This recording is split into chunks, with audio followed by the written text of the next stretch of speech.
दिवाली से पहले दिल्ली एनसीआर में एक बार फिर प्रदूषण बढ़ने लगा है। इसे देखते हुए भवन निर्माण और डीजल जनरेटर समेत कई कामों पर पाबंदियां लगा दी गई हैं। राहत की बात यह है कि पिछले साल के मुकाबले इस बार प्रदूषण थोड़ा कम रहने की संभावना है। देखते हैं हमारे सहयोगी रविश रंजन शुक्ला की यह रिपोर्ट।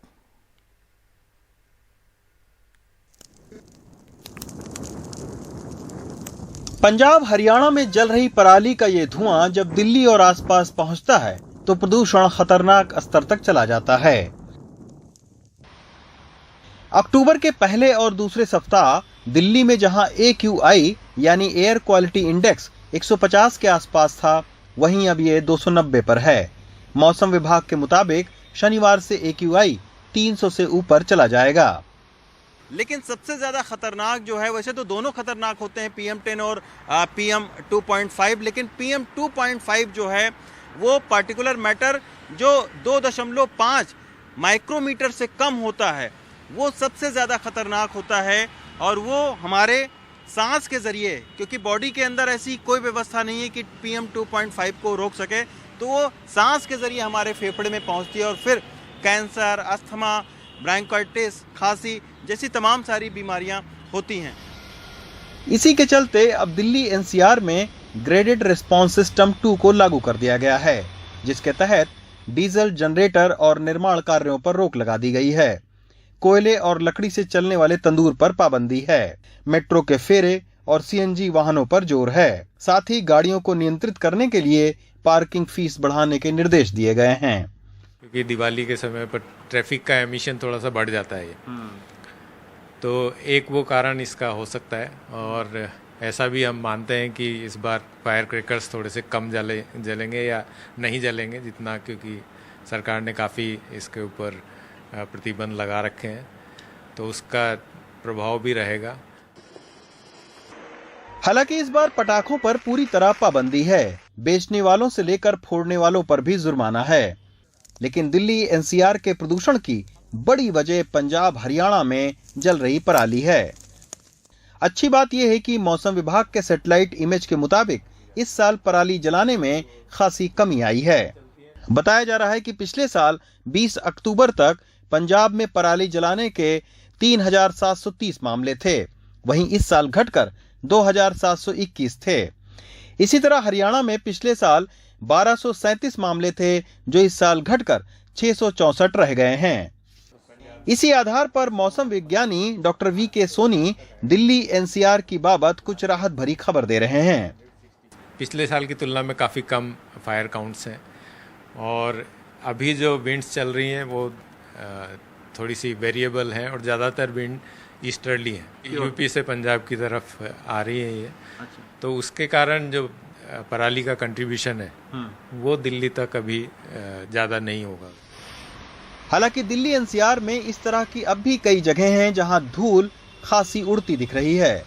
साथ ही दिल्ली के आसपास इलाकों में बड़े औद्योगिक क्षेत्र और 1.5 करोड़ से ज्यादा गाड़ियां होने के चलते आने वाले दिनों में प्रदूषण की समस्या और गहरी हो सकती है। नई दिल्ली से प्रेम सिंह के साथ रविश रंजन शुक्ला, NDTV इंडिया। दिल्ली की हवा में प्रदूषण बढ़ रहा है, साथ ही इसको लेकर बीजेपी और आम आदमी पार्टी के बीच राजनीति भी बढ़ रही है। अब तक दिल्ली के मुख्यमंत्री पंजाब में जल रही पराली को दिल्ली के प्रदूषण के लिए जिम्मेदार ठहराते रहे थे, लेकिन अब पंजाब में भी उनकी सरकार है। कैसे पंजाब में पराली की समस्या से निपट रही है पंजाब की सरकार, देखते हैं हमारे सहयोगी सौरभ शुक्ला की ये ग्राउंड रिपोर्ट।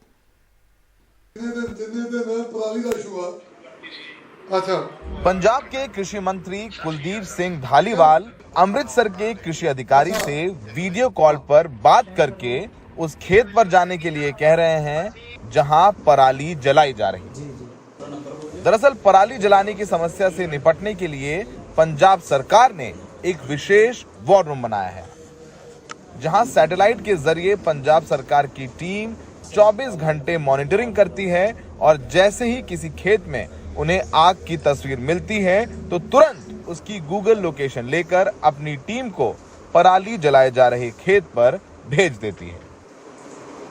इसका काम जो है कि सबसे पहले हमें पता चल जाता है कि आग कहाँ लगी है।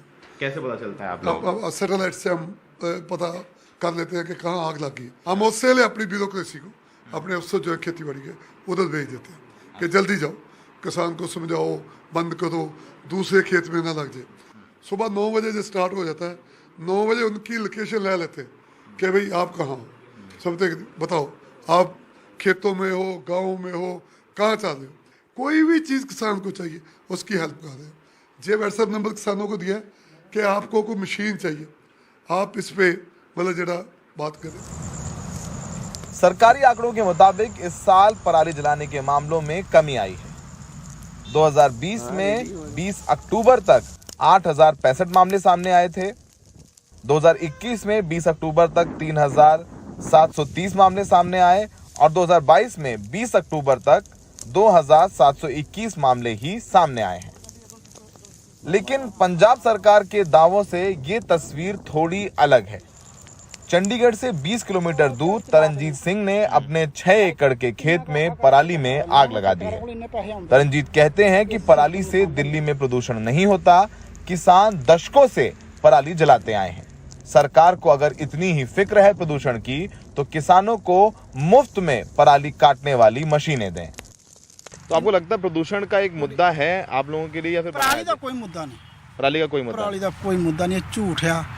ਸੁਣ, ਪਰਾਲੀ ਦਾ ਜੇ ਮੁੱਦਾ ਹੋਵੇ, ਪੰਜਾਬ ਦੇ ਵਿੱਚ ਧੂਆਂ ਨਿਕਲਦਾ, ਪੰਜਾਬ 'ਚ ਤਾਂ ਕੋਈ ਅਸਰ ਹੋਵੇ, ਦਿੱਲੀ 'ਚ ਕਿਉਂ ਅਸਰ? यानी पंजाब में असर नहीं हो, दिल्ली में क्यों असर हो रहा है, आप ये कह रहे हैं? ਗੱਲ ਇਹ ਆ। ਇਹ ਤਾਂ ਕਹਿੰਦਾ ਪਤਾ ਕੀ ਆ, ਉਹਨੂੰ ਕੋ ਗ੍ਰੀਨ ਟਿਊਬ ਵੱਲ ਖਿੱਚ ਲਿਆ, ਕੇਜਰੀਵਾਲ ਨੇ ਫਟਾਫਟ ਲਿਖ ਕੇ ਦੇਤਾ ਜੀ ਇਹ ਸਾਡਾ ਨਹੀਂ ਹੈਗਾ, ਤਾਂ ਪੰਜਾਬ ਤੋਂ ਧੂਆਂ ਆਉਂਦਾ। ਧੂਆਂ ਕਿੰਨੇ ਦਿਨ? 20 ਦਿਨ ਨਹੀਂ ਹੁੰਦਾ। ਹੁਣ ਤੁਸੀਂ ਇਹ ਦੱਸੋ ਵੀ 365 ਚੋਂ 20 ਦਿਨ ਕੱਢ ਦੋ, ਬਾਕੀ ਦਿਨ ਕੀ ਦਿੱਲੀ 'ਚ ਪ੍ਰਦੂਸ਼ਣ नहीं ਹੁੰਦਾ? तो आप लोग पराली जलाना मतलब कहते हैं कि पराली जलाने से आपको लगता है सालों से करते आए हैं आप? ਸਾਡੀ ਮਜਬੂਰੀ ਆ, ਸਾਨੂੰ ਸ਼ੌਂਕ ਨਹੀਂ। ਜੇ ਕੋਈ ਚੁੱਕ ਕੇ ਲੈ ਜੇ, ਸੁਣ ਮੇਰੀ ਗੱਲ, कोई ले जाए? ਲੈ ਜਾਏ, ਅਸੀਂ ਖੁਦ ਕਹਿੰਦੇ ਪਏ ਲੈ ਜੇ ਹੱਥ ਜੋੜ ਕੇ, ਕੋਈ ਨਹੀਂ ਲੈ ਜਾਂਦਾ ਇਹਨੂੰ, कोई नहीं ले जा रहा है। ਕੋਈ ਨਹੀਂ ਲੈ ਜਾਂਦਾ। ਜਿਹੜੀਆਂ ਮਸ਼ੀਨਾਂ ਵੀ ਬਣੀਆਂ ਨੇ ਨਾ, ਉਹਨਾਂ ਦੇ ਉੱਤੇ ਵੀ ਉਨਾ ਹੀ ਖਰਚਾ ਆਉਂਦਾ ਪਿਆ, ਉਹਨਾਂ ਨੂੰ ਕੁਝ ਨਹੀਂ ਬਚਦਾ ਪਿਆ।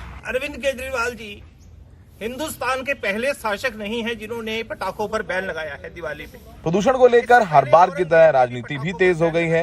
बीजेपी ने दिल्ली के प्रदूषण को लेकर दिल्ली के मुख्यमंत्री अरविंद केजरीवाल के घर के बाहर प्रदर्शन किया। दिवाली के वक्त ये खींचतान ज्यादा बढ़ जाती है क्योंकि पिछले कुछ सालों से दिल्ली और आसपास के इलाकों में पटाखे जलाने पर रोक हो जाती है, तो तलवारें खिंच जाती हैं। बीजेपी कहती है ये हिंदुओं का अपमान है, तो अरविंद केजरीवाल कहते हैं कि सांस सबकी महत्वपूर्ण हो, चाहे वो हिंदू की हो चाहे वो मुसलमान की हो। दिवाली मनाएं, दिए जलाएं, दिवाली पूजा करें, लेकिन पटाखे ना जलाएं क्योंकि ये बुजुर्गों के लिए भी हानिकारक है, बच्चों के लिए और सेहत के साथ खिलवाड़ है। फिलहाल इस बार पराली जलाने के मामलों में कमी आई है, पर सच्चाई ये है कि पराली फिर भी जलाई जा रही है। तस्वीरें आपके सामने हैं और आगे आने वाले दिनों में हवा का दबाव कम हुआ तो दिल्ली की हालत और ख़राब होगी। कोशिश यही करनी चाहिए कि एक दूसरे पर आरोप प्रत्यारोप लगाने के बजाय पंजाब, हरियाणा और उत्तर प्रदेश की सरकारों को मिलकर काम करना चाहिए। स्थिति पिछले साल से बेहतर है, आगे और बेहतर करना चाहिए। राजनीति इंतजार कर सकती है, राजनीति हमारी सांसों से बढ़कर नहीं है। मोहाली में सहयोगी अशोक महाले के साथ सौरभ शुक्ला, एनडीटीवी इंडिया। तो इस दिवाली बाजारों में रौनक लौटती दिख रही है। मुंबई के दुकानदार खुश हैं। 2 साल के नुकसान के बाद इस साल भरपाई की उम्मीद है। तो क्या ऑनलाइन शॉपिंग लोग काफी कर रहे हैं। क्या ऑनलाइन शॉपिंग ने ऑफलाइन के कारोबार पर असर डाला है?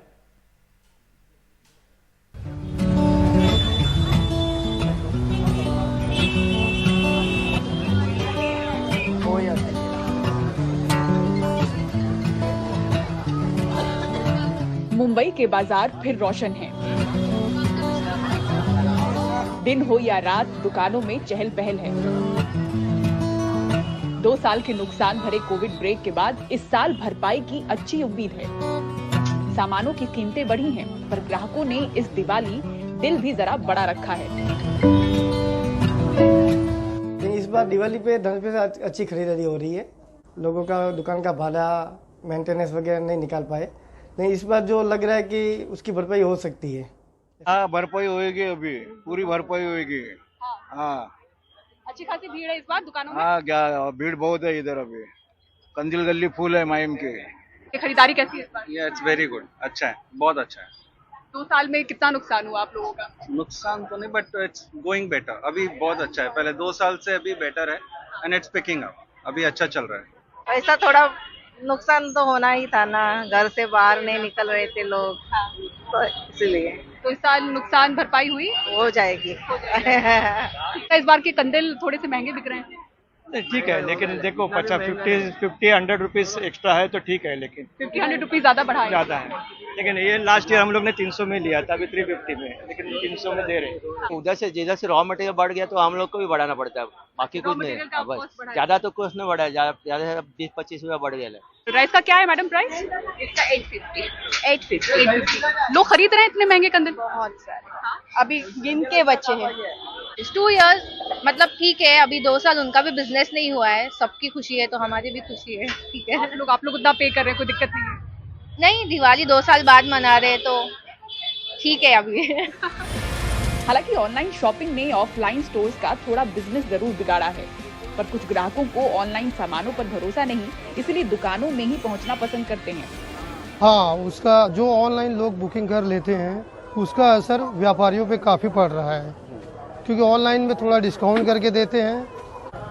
महंगा, जब हमें महंगा माल आता है तो हम उसी हिसाब से रख के बेचते हैं, क्योंकि हमें दुकान का भाड़ा देना है, आदमियों की सैलरी देना है, लाइट बिल है और बाकी सब मेंटेनेंस करना पड़ता है। हमें पता नहीं रहता कि एग्जैक्टली क्वालिटी कैसा है उसका, और पिक्चर्स में तो वैसा रहता है, बट बाय द टाइम वो हमारे हाथ में आता है वी नेवर नो। अगर कुछ प्रॉब्लम है वो है तो फिर ऑन द टाइम आता है, फिर चेंजेस, वो सब इतना हासिल होता है। तो इसीलिए हम क्या करते हैं, डायरेक्टली मैं तो ऑफलाइन आती हूँ, मार्केट में आती हूँ, सो दैट ज़्यादा वैरायटीज़ मिलते हैं, देखने को समझता है। मट्टी का सामान है तो फिर डैमेज भी होने के ज़्यादा चांसेस रहते हैं, काफ़ी सारा माल टूट भी जाता है, तो यहाँ पे आके आप चेक करके भी ले सकते हो। कुल मिलाकर कीमतें बढ़ी हैं, लेकिन 2 साल से त्योहारों से दूरी ने लोगों में इस साल त्योहार का उत्साह डबल किया है, और इस खुशी में जेब पर बढ़ा बोझ लोग जरा नजरअंदाज कर रहे हैं। मुंबई से पूजा भारद्वाज, NDTV इंडिया। तो बीते 2 साल से कोरोना के चलते लोगों ने दिवाली के उतने उत्साह से नहीं मनाई, लेकिन इस बार लोगों की भीड़ बाजारों में खूब दिखाई दे रही है। दुकानों पर क्या क्या बिक रहा है और कहां दुकानें खाली पड़ी हैं, देखते हमारे सहयोगी प्रियांशी शर्मा की ये रिपोर्ट। दिवाली खरीदारी का भी उत्सव है, तो क्या बिक्री भी महामारी से पहले जितने स्तर पर पहुंच गई है? कहीं हाँ तो कहीं ना।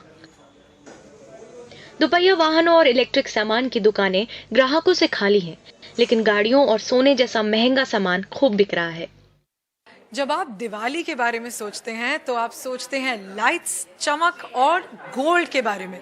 सोना दिवाली के त्योहार का एक बहुत ही महत्वपूर्ण हिस्सा है।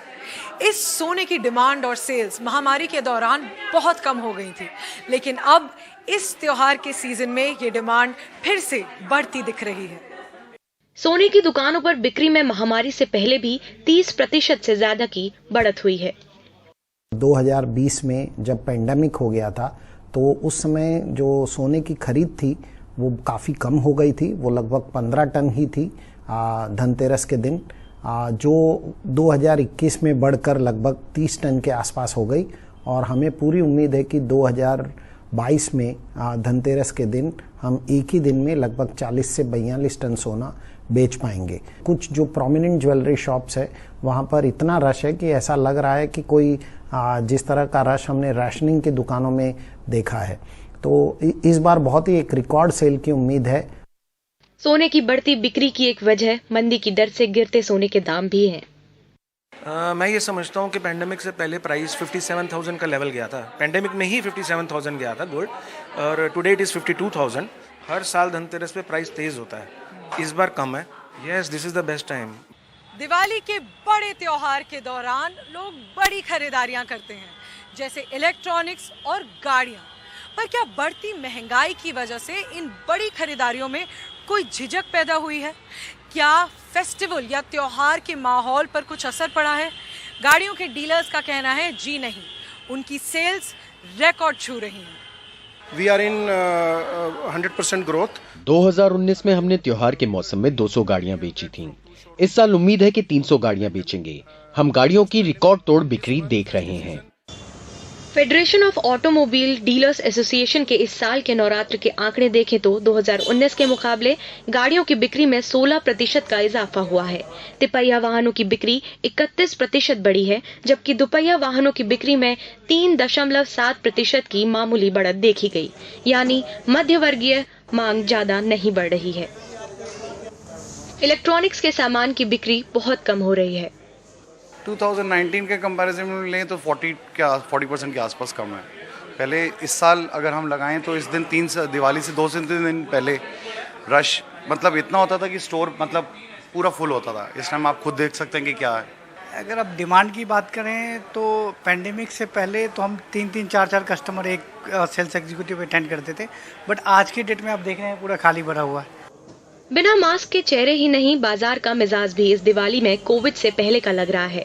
वैसे बढ़ती महंगाई के कारण उपभोक्ता वस्तुओं की मांग में भी कमी आई है।